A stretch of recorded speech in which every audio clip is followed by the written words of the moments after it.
Hello everyone, this is Anurag Shuman. Welcome to my channel VS Chem.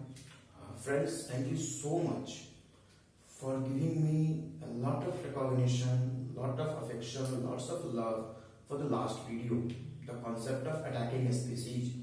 And I'm sorry कि इस video को आने में इतनी डिले हो गई, but believe me, कुछ ऐसे रीजंस थे, कुछ मेरे हेल्थ इश्यूज थी जिसकी वजह से वीडियोस लेट हुई, बट इसके बाद कोई वीडियो डिले नहीं होगी। हेट्रोसाइक्लिक सीरीज भी कंटिन्यू हो जाएगी कल से। आपकी हेट्रोसाइक्लिक सीरीज पे भी आपकी कल परसों से वीडियो आनी शुरू हो जाएंगी। ठीक है, आज हम लोग कंटिन्यू करते हैं अपने रिएक्शन मैकेनिज्म का पार्ट, जिसमें मैं आपके लिए आज लेकर आया हूं न्यूक्लियोफिलिक सब्स्टिट्यूशन रिएक्शंस। फ्रेंड्स, अगर मैं बात करूं सब्स्टिट्यूशन रिएक्शंस की, तो आप सिंपल आसान शब्दों में समझिए कि सब्स्टिट्यूशन रिएक्शन कहने का मतलब कि किसी भी मॉलिक्यूल में एक एटम या ग्रुप को हटाकर किसी दूसरे का जुड़ जाना ही सब्स्टिट्यूशन कहलाता है। फिर से समझिए एक बार कि अगर कोई मॉलिक्यूल है और इसमें किसी एटम या ग्रुप को कोई दूसरा ग्रुप हटाकर उसकी जगह खुद अगर अटैच हो जाए तो इसे हम बोलते हैं सब्स्टिट्यूशन रिएक्शन। और अगर यह सब्स्टिट्यूट करने वाला ग्रुप हमारा कोई न्यूक्लियोफाइल अगर हो तो उसे हम बोलते हैं न्यूक्लियोफिलिक सब्स्टिट्यूशन रिएक्शन। दोस्तों, सब्स्टिट्यूशन रिएक्शंस को या फिर न्यूक्लियोफिलिक सब्स्टिट्यूशन रिएक्शंस को हम लोग बहुत तरह से डिवाइड कर सकते हैं, क्लासिफाई कर सकते हैं, बट जो पढ़ने के लिए इजी तरीका है जिससे क्लासिफाई किया जा सकता है वो ये है कि एक SN1, दूसरा SN2 and the third one SNI। SN1 reaction यानी कि nucleophilic substitution unimolecular, SN2 nucleophilic substitution bimolecular and SNI nucleophilic substitution intramolecular. Friends, हम SNI का जो डिस्कशन है, SNI की जो डिस्कशन है, इसे लास्ट में रखेंगे और इस पे एक अच्छा खासा हम लोग एम्फेसिस देंगे, एक अच्छा खासा हम लोग स्ट्रेस देंगे। अभी हमारी कंसर्न आज की जो वीडियो है वो डिवोटेड है टोटली SN2 रिएक्शन के, बट फिर भी मैं आपको एक ओवरव्यू दिलाता हूं क्यों इसे SN1 बोलते हैं, क्यों इसे SN2 बोलते हैं एंड क्यों ये SNI कहलाता है। देखिए, अगर आप ये जो SN1 एंड SN2 टर्म्स को ध्यान से देखते हो तो SN1 या फिर SN2 टर्म डायरेक्टली आया है काइनेटिक स्टडीज से। फ्रेंड्स, चेक किया गया, कुछ रिएक्शंस को ऐसा स्टडी किया गया जब हमने rate of reaction versus concentration के ग्राफ को प्लॉट किया तो देखा कि SN1 रिएक्शंस जो थे उनमें जो रेट ऑफ रिएक्शन थी वो सिर्फ और सिर्फ सबस्ट्रेट के कंसंट्रेशन पे ही डिपेंड कर रही थी। कहने का मतलब है कि अगर मैं इधर रेट को प्लॉट करता हूं y एक्सिस में और x एक्सिस के नाम मैंने कंसंट्रेशन ऑफ सबस्ट्रेट को रखा है, देन जैसे जैसे मैं कंसंट्रेशन ऑफ सबस्ट्रेट को बढ़ाता जाऊंगा, कॉरस्पॉन्डिंगली आपका रेट ऑफ रिएक्शन भी लीनियरली बढ़ेगा, यानी कि जो ग्राफ होगा वो एक स्ट्रेट लाइन होगा विद पॉजिटिव स्लोप। ठीक है, बट इसी के लिए इसी रिएक्शन में अगर मैंने कॉरस्पॉन्डिंग न्यूक्लियोफाइल की कंसंट्रेशन को बढ़ाया तो रेट ऑफ रिएक्शन में कोई सिग्निफिकेंट चेंज नहीं आएगा, यानी कि the graph would be like this parallel to y axis. यानी कहने का मतलब है कि रेट ऑफ रिएक्शन जो है उसको न्यूक्लियोफाइल के कंसंट्रेशन से कोई फर्क नहीं पड़ रहा है। ठीक है, आगे देखते हैं। SN2 रिएक्शंस में ठीक इसका उल्टा हुआ। अगर मैंने कंसंट्रेशन ऑफ सबस्ट्रेट को कांस्टेंट रखा है, कंसंट्रेशन ऑफ सबस्ट्रेट को कांस्टेंट रखा और न्यूक्लियोफाइल के कंसंट्रेशन को डबल कर दी, तो रेट ऑफ रिएक्शन भी डबल हो गई। सिमिलरली मैंने अगर न्यूक्लियोफाइल के कंसंट्रेशन को कांस्टेंट रखा और रेट ऑफ सबस्ट्रेट को डबल किया, देन हमारा रेट ऑफ रिएक्शन फिर डबल हो गया। यानी कहने का मतलब है कि इस टाइप के रिएक्शंस में जो रेट ऑफ रिएक्शन होती है वो सबस्ट्रेट और न्यूक्लियोफाइल दोनों पर डिपेंड करती है। यानी मैं ऐसा बोल सकता हूं कि यहां जो रिएक्शन है वो फर्स्ट ऑर्डर होगा with respect to both substrate and nucleophile, but अगर आप ओवरऑल ऑर्डर की बात करते हो तो जनरली ये सेकेंड ऑर्डर होते हैं। बट एक बात याद रखिए, अगर आपका टेकन जो न्यूक्लियोफाइल आपने लिया है वो एक सॉल्वेंट है, ठीक है, देन उसकी अमाउंट तो ऑब्वियसली एक्सेस होगी, सॉल्वेंट के सबस्ट्रेट की तुलना में तो एक्सेस होगी ना उसकी अमाउंट। अगर उसकी अमाउंट एक्सेस होगी तो उसमें कोई खास सिग्निफिकेंट चेंज आपको देखने को नहीं मिलेगा।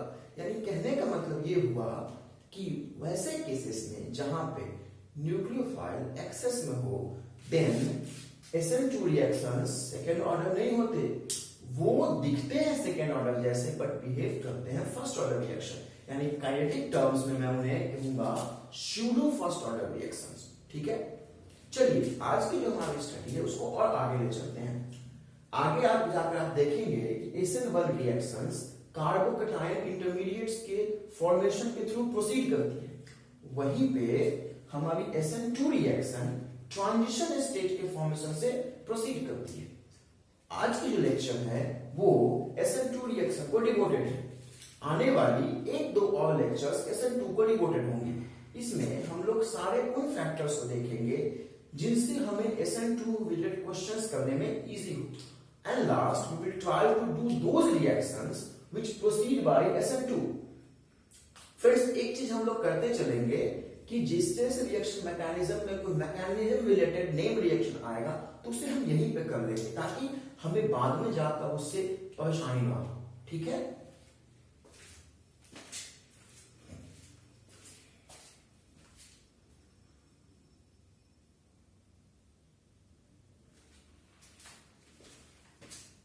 फ्रेंड्स आगे चलता हूं मैं, इस वीडियो को मैं आगे लेकर चलता हूं। तो मैंने आपके सामने ड्रॉ कर रखा है SN2 रिएक्शन को। फ्रेंड्स, थोड़ी सी वीडियो में ना प्रॉब्लम आती क्योंकि रिकॉर्ड करना है, बनाना है, तो थोड़ा सा ना कोऑर्डिनेशन का लैक है अभी, बट आपको कंटेंट अच्छा मिलेगा इसकी मैं पूरी कोशिश करूंगा and day by day video में इंप्रूवमेंट भी आती जाएगी। ठीक है, thank you. Now let's proceed. अगर मैं बात करूं SN2 रिएक्शन की तो ध्यान से देखिएगा, यहाँ पे मैंने एक कोई अल्काइल हैलाइड लिया है। ठीक है, एक अल्काइल हैलाइड लिया है एंड एक मैंने साथ में कोई न्यूक्लियोफाइल को कंसीडर किया है। अब अगर एक बात आप ध्यान से देखें कि ये न्यूक्लियोफाइल अगर इस हैलाइड पर अटैक करेगा तो आपको पता है कि कार्बन कैसा है, टेट्राहेड्रल होता है। कार्बन कैसा होता है, टेट्राहेड्रल होता है। यानी कहने का मतलब है इसके दो बॉन्ड एक प्लेन में होते हैं एंड बाकी के दो, एक बॉन्ड सामने होती है और एक बॉन्ड पीछे की तरफ होती है। इसमें आप ध्यान से देखें, सामने वाले बॉन्ड में अगर आप मान लेते हो आपका पहले से हैलाइड आयन या फिर कोई भी ये स्पीशीज प्रेजेंट है, then nucleophile head on collision तो करेगा नहीं। व्हाई? बिकॉज दोनों जगह इलेक्ट्रॉन डेंसिटी हाई होने के कारण ये दोनों रिपेल करेंगे। एक सवाल और क्वेश्चन उठता है कि क्यों यहां पे हैलाइड आयन पे ही अटैक होता है। देखिए फ्रेंड्स, न्यूक्लियोफाइल वहीं अटैक करता है जहां पे पॉजिटिव चार्ज डेंसिटी होती है। हैलाइड के केस में हैलाइड की इलेक्ट्रोनेगेटिविटी हाई होने के कारण यह जो कार्बन होता है यह पार्शियली पॉजिटिवली चार्ज होता है और यह पार्शियली निगेटिवली चार्ज होता है। Why? Due to electronegativity difference. इसलिए कि पार्शियल पॉजिटिव चार्ज से अट्रैक्ट होकर हमारा न्यूक्लियोफाइल इस पर अटैक करता है। अब क्वेश्चन अराइज करता है कि अटैक कैसा होगा, बैक साइड अटैक होगा या फिर हेड ऑन अटैक होगा। बहुत लोग इसे याद कर लेते हैं कि हाँ भाई SN1 SN2 रिएक्शन में बैक साइड अटैक होता है। क्यों होगा बैक साइड अटैक, क्यों होगा बैक साइड अटैक, समझे। इसे आप कॉन्सेप्ट से समझे कि अगर ये फ्रंट से अटैक होता, हेड ऑन कोलिजन होती, तो दोनों के इलेक्ट्रॉनिक क्लाउड के रिपल्सन की वजह से ये दो स्पीशीज कभी पास ही नहीं आते। एंड सेकेंड थिंग, जो यहाँ पे इलेक्ट्रोफिलिक सेंटर जो हमारा है वो कौन सा है, वो कार्बन का सेंटर है। ऑब्वियसली फ्रेंड्स, ये कार्बन अटैक करना चाहेगा। न्यूक्लियोफाइल की जो हमारा हैलाइड आया है इससे कोई मतलब ही नहीं है, बोथ आर सेम स्पीशीज, तो भी अटैक करेगा ना। अगर क्वेश्चन अराइजेस कि जब अटैक होगा तब क्या होगा। फ्रेंड्स, एक बात देखो, इस बॉन्ड को ब्रेक करना है हमें, वो बॉन्ड ब्रेक करने की एनर्जी चाहिए because it's strong sigma bond. हाँ, ये बात सही है कि पोलैरिटी डेवलप कर जाने के बाद तो आपको पता होगा कि और भी स्ट्रॉन्ग हो जाएगा। पोलैरिटी डेवलप करने के बाद तो ये और भी स्ट्रॉन्ग हो जाएगा क्योंकि थोड़ी सी इसमें आयनिक कैरेक्टर भी आ गई। लेकिन जब ये न्यूक्लियोफाइल इस कार्बन पर अटैक करेगा तो कुछ एनर्जी रिलीज होगी कोलिजन के थ्रू। आपको मैं एक बात बताता चलूं कि इस बॉन्ड को ब्रेक करने की जो एनर्जी होती है ना, वो कार्बन और जो हमारा सेंटर है और न्यूक्लियोफाइल के कोलिजन से ही जनरेट होती है। यानी कहने का मतलब है कि एक ही स्टेप में बॉन्ड भी ब्रेक करता जाएगा और बॉन्ड फॉर्म भी करता जाएगा। अब आप इमेजिन करो कि कोई कार्बन है जिसके अब 5 बॉन्ड हैं, कार्बन है जिसके 5 बॉन्ड है, means it's a penta coordinate structure, means it's a penta coordinate structure. Penta coordinate structure कभी भी कार्बन के लिए स्टेबल नहीं हो सकता, बिकॉज कार्बन के बैलेंस शेल में 8 से ज्यादा इलेक्ट्रॉन तो बहेंगे ही नहीं, और यहां पे आपने 10 इलेक्ट्रॉन रखे हैं, देखिए 2 4 6 8 और 10। इसीलिए एक लोगों के दिमाग में मिसकॉन्सेप्शन आती है कि भाई ट्रांजिशन स्टेट में जब कार्बन रहता है देन उसकी हाइब्रिडाइजेशन क्या होती है। फ्रेंड्स में आप लोग ध्यान रखिएगा, यहां पे इसकी हाइब्रिडाइजेशन sp2 रहती है।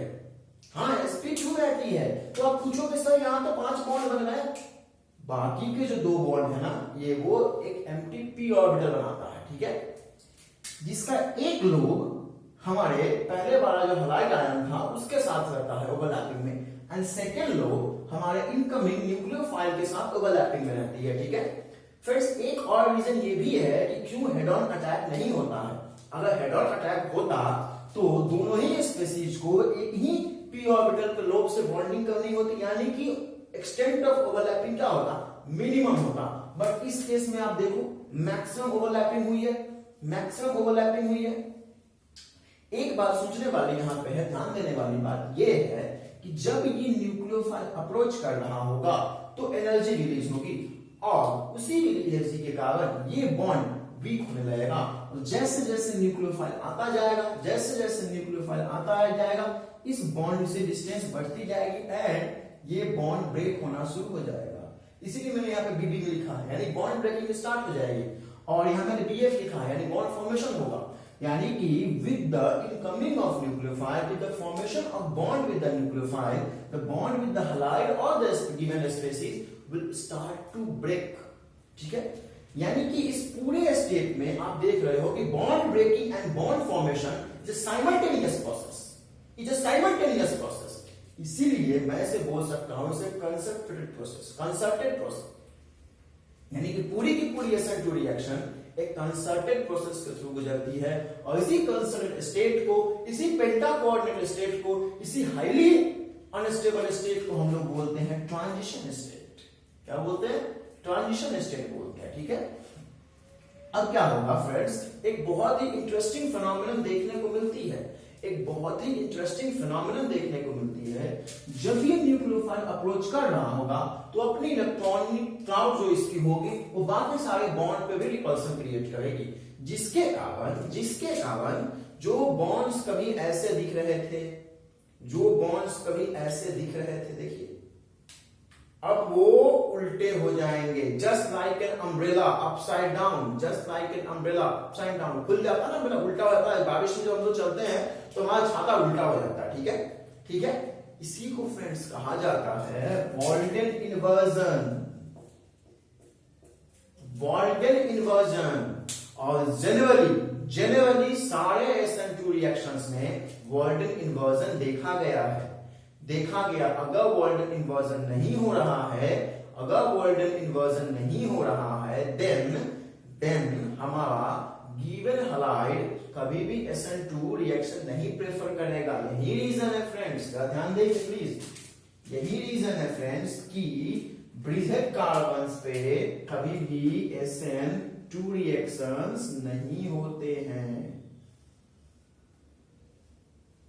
यहां पे बैकसाइड अटैक की कोई सिनेरियो नहीं बन रही है, यहां पे बैकसाइड अटैक की कोई सिनेरियो नहीं बन रही है। तो इसी के कारण फ्रेंड्स यहां पे कभी भी SN2 रिएक्शन नहीं होता है। जनरली हम लोग बाद में देखेंगे कि यहाँ पे SN1 रिएक्शन भी फेवरेबल नहीं होते उतने। वो जो ब्रिजेड कार्बन की स्टेबिलिटी है, ब्रिजेड कार्बोकेटायन की स्टेबिलिटी पे बात हम लोग बाद में करेंगे, ठीक है। इसलिए यहाँ पे बैकसाइड अटैक कभी नहीं होगा, वॉल्डेन इन्वर्जन कभी नहीं होगा। हाँ, कुछ केसेस में आपको लगता होगा कि वॉल्डेन इन्वर्जन नहीं हुआ है बट फिर भी SN2 रिएक्शन हुआ है।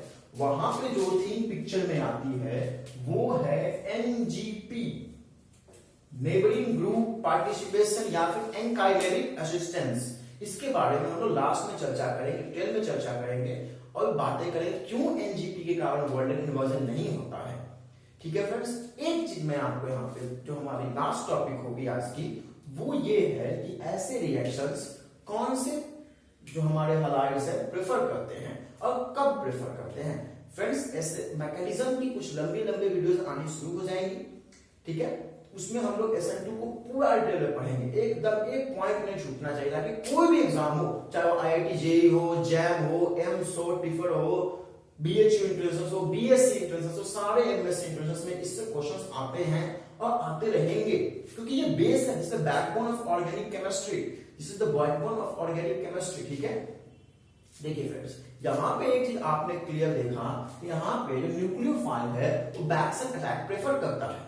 इसके बहुत सारे प्रूफ भी हैं, हमने स्टडी किए हैं, जो हमारे जो जितने भी, अगर मैं यहाँ पे कोई काइवल सेंटर ले लूं तो इसकी कॉन्फ़िगरेशन इन्वर्ट हो जाती है, जो प्रूफ करता है कि यहाँ पे बैक्सन अटैक हुआ है। यानी कि अगर मैंने R कॉन्फ़िगरेशन का कोई लिया है कार्बन, तो प्रोडक्ट की S कॉन्फ़िगरेशन आती है। ठीक है, ये अच्छे से हम डील करेंगे, हम लोग स्टीरियोकेमिस्ट्री की बात करेंगे। ठीक है, तो इसीलिए जनरली उन सेंटर्स पर अटैक करना प्रेफर करता है, जनरली उन सेंटर्स पर अटैक करना प्रेफर करता है जो स्टीयरिक हिंड्रेंस फ्री हो।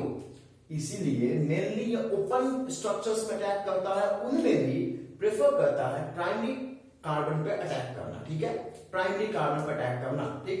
ठीक है, क्योंकि वहां पे हाइड्रोजन तो छोटे ग्रुप से उनसे ये पार हो सकता है, बट यहाँ पे अगर मैं कोई टर्शियरी ग्रुप ले लूं, अगर मैं इसे टर्शियरी कार्बन मान लूं, तो सोचिए 3-3 मिथाइल उन्हें टेट्राहाइड्रली अरेंज कीजिए, कितना मतलब क्लमजी स्ट्रक्चर हो जाएगा, कभी भी न्यूक्लियोफाइल उसे पेनिट्रेट नहीं कर पाएगा, उसके क्रॉस नहीं जा पाएगा। इसलिए ये हमेशा ऐसे स्ट्रक्चर्स को प्रेफर करता है जो बैक्सन अटैक को प्रेफर करे। सेकेंड थिंग बहुत इंपॉर्टेंट बात है, ध्यान में रखिएगा, एकदम ध्यान में रखिएगा, ये कौन से सॉल्वेंट्स में बहुत अच्छी तरह से रिएक्शन प्रोसीड होती है, हाई यील्ड मिलती है। ठीक है, हमें क्या करवाना, रिएक्शन तो बहुत सारे होते हैं, बट हमारे काम का रिएक्शन तो वही होगा ना जो कम खर्चे में हाई यील्ड दे। तो एक बात जान लीजिए, ये जो रिएक्शन है ये मोस्ट फेवर्ड होता है polar aprotic solvent, polar aprotic solvent. Now question arises, what are aprotic solvent? तो ऐसे सॉल्वेंट जिनमें कोई भी लबाइल हाइड्रोजन यानी कि एसिडिक हाइड्रोजन ना हो। ठीक है, मैंने इसे लबाइल क्यों कहा मैं बताऊंगा जब मैं इसके सॉल्वेंट इफेक्ट्स पे आऊंगा। ठीक है, एंड सेकंड पोलर क्यों, आप देख रहे हैं हमें यहाँ पे न्यूक्लियोफाइल चाहिए, यानी कि जो भी मैंने स्पेसिस लिया हमें तो चार्ज मिलते नहीं न्यूक्लियोफाइल। मान लो मुझे न्यूक्लियोफाइल चाहिए था F-, ठीक है, तो मुझे F- तो बाहर के मिलेगा नहीं, मुझे मिलेगा HF हाइड्रोजन फ्लोराइड। ठीक है, या फिर उसी से कोई रेडियल स्पेसिस मिलेगी मुझे, तो मुझे उसे डिसॉल्व करवानी होगी और डिसॉल्व करवाने के बाद उसे आयन से डिसोसिएट करना होगा, और ये तभी पॉसिबल है कि जब मेरा सॉल्वेंट पोलर हो। लेकिन फ्रेंड्स, अगर ये प्रोटिक होता यानी कि इसके पास एसिडिक हाइड्रोजन होते तो वो हाइड्रोजन इस न्यूक्लियोफाइल के साथ हाइड्रोजन बॉन्डिंग बनाते, वो प्रोटॉन्स यानी वो हाइड्रोजन H+ इस न्यूक्लियोफाइल के साथ हाइड्रोजन बॉन्डिंग बनाते, हाइड्रोजन बॉन्डिंग बनाने के बाद यानी सॉल्वेशन हो जाता है इसका, और सॉल्वेशन होने के बाद इसकी साइज बहुत बढ़ जाती, इसकी न्यूक्लियोफिलिसिटी घट जाती, और अगर न्यूक्लियोफिलिसिटी घट जाएगी तो रेट ऑफ रिएक्शन भी घट जाएगा, आपका एज भी घट जाएगा। इसीलिए बेटर क्या है, ऐसे सॉल्वेंट्स में जो पोलर भी हो और इनमें एसिडिक हाइड्रोजन भी ना हो, और इसके बेस्ट एग्जांपल्स हैं आपके DMSO डाइमिथाइल सल्फोक्साइड, एसीटोन। ऐसे जो सॉल्वेंट्स हमारे हैं ये पोलर भी है इलेक्ट्रॉनिगेटिविटी डिफरेंस के कारण, बट इनमें कोई एसिडिक हाइड्रोजन भी नहीं है। इसीलिए अगर कभी क्वेश्चन में पोलर प्रोटिक सॉल्वेंट दिया हुआ हो, एंड बीवेयर वहां पे SN2 रिएक्शन बहुत फेवरेबल नहीं होगा। हाँ, कभी कभी क्वेश्चंस में ऐसे आते हैं कि इस रिएक्शन को करवाने में कौन से सॉल्वेंट इफेक्टिव है। ठीक है, आपको मान ले मैंने ऑप्शन दे दिए मिथेनॉल है, इथेनॉल है, वाटर है, और एक मैंने दे दिया एसीटोन है। मान लीजिए मैंने क्वेश्चन पूछ लिया, तो आपको पता होना चाहिए कि SN2 रिएक्शन के लिए पोलर एप्रोटिक सॉल्वेंट चाहिए। मिथेनॉल पोलर सॉल्वेंट है, प्रोटिक भी है, क्योंकि OH के पास जो हाइड्रोजन OH है। इथेनॉल सिमिलरली, वाटर तो खैर है ही, लेकिन एसीटोन की आप बात करो तो वहां पे दो मिथाइल ग्रुप के बीच में कार्बोनिल कार्बन लगा रहता है ऑक्सीजन के साथ अटैच डबल बॉन्ड से। वहां पे इस सेंटर की इलेक्ट्रोनेगेटिविटी के कारण पॉजिटिव चार्ज डेंसिटी क्रिएट, ये मतलब पार्शियल चार्ज सिस्टम क्रिएट हुआ पाता है। बट क्या वहां पे कोई एसिडिक हाइड्रोजन है? नहीं है, बिल्कुल नहीं है। तो वो हमारे जो न्यूक्लियोफाइल के डिसोल्यूशन में हेल्प तो करेगा, बट कोई सॉल्वेशन जैसा फिनोमेनन क्रिएट नहीं कराएगा, उतनी इफेक्टिव सॉल्वेशन नहीं होगी। थोड़ी बहुत तो होती है, बट उतनी इफेक्टिव नहीं होती है जो इसकी न्यूक्लियोफिलिसिटी को कम कर सके। अगर इसकी न्यूक्लियोफिलिसिटी कम नहीं हुई, ये अच्छे से अटैक कर पाएगा, प्रॉपरली ओरिएंटेशन अटैक कर पाएगा और आपको यील्ड अच्छी मिलेगी। सबसे बड़ी बात, आपको यील्ड अच्छी मिलेगी। और हमारा तो टारगेट कोई भी रिएक्शन करवाने का ये है ना, क्यों मैं ऐसा कोई रिएक्शन करवाऊं जिसमें मुझे 1 करोड़ रुपए लग गए और मुझे यील्ड हुई मात्र 2C, क्यों मैं करवाऊं ऐसा रिएक्शन? तो इसीलिए हम लोग SN2 रिएक्शंस के लिए पोलर एप्रोटिक सॉल्वेंट्स को प्रेफर करते हैं। ठीक है, होप आपको इतना समझ में आया होगा। इसकी नेक्स्ट वीडियो अब बहुत ही रेगुलर आएगी। अब मैं कोशिश करूंगा विदिन 6 to 7 क्लासेस आपके SN रिएक्शंस के जो पार्ट है उसे मैं खत्म कर सकूं। अब धीरे धीरे वीडियो की ड्यूरेशन भी बढ़ाऊंगा। एक और बात, जो लोग मेरे टेलीग्राम ग्रुप से जुड़े हुए हैं, मैं कोशिश करूंगा उन्हें हैंडमेड नोट्स, ठीक है, handmade notes and questions provide करवाने की। तो प्लीज जो लोग नहीं जुड़े हैं जल्दी से मेरे टेलीग्राम ग्रुप में जुड़िए, जिसका नाम है VS Chem।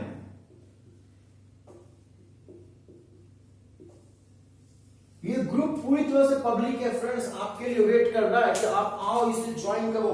ठीक है, आप इसे आओ या ज्वाइन करो, या फिर जो लोग मुझसे डायरेक्ट बात करना चाहते हैं कोई भी क्वेरी को लेकर, जिन्हें लगता है कि नहीं भाई मुझे कुछ हेल्प चाहिए, क्योंकि फ्रेंड्स मैंने भी कुछ एग्जाम्स क्लियर किए, उतने ज्यादा तो नहीं सक्सेसफुल रहा हूं, बहुत ही नॉमिनल सक्सेस मिली है, बस क्वालिफाई की। बट मैंने वो गलतियां अपनी पहचानी है जिन्हें मैं आगे सुधार लूंगा, बिल्कुल ऑब्वियस सी बात है, जो आपको नहीं करनी चाहिए। अगर आप चाहते हो कि आप भी उन गलतियों के बारे में जानो, पहचानो अपने आप को, then you are free to text me, you are free to call me, this is my number, you can WhatsApp me, you can text me, you can call me even, I'm your friend, I'm your family member, like मैं आपके घर का बच्चा हूं, मुझे प्यार दीजिए, this is my number।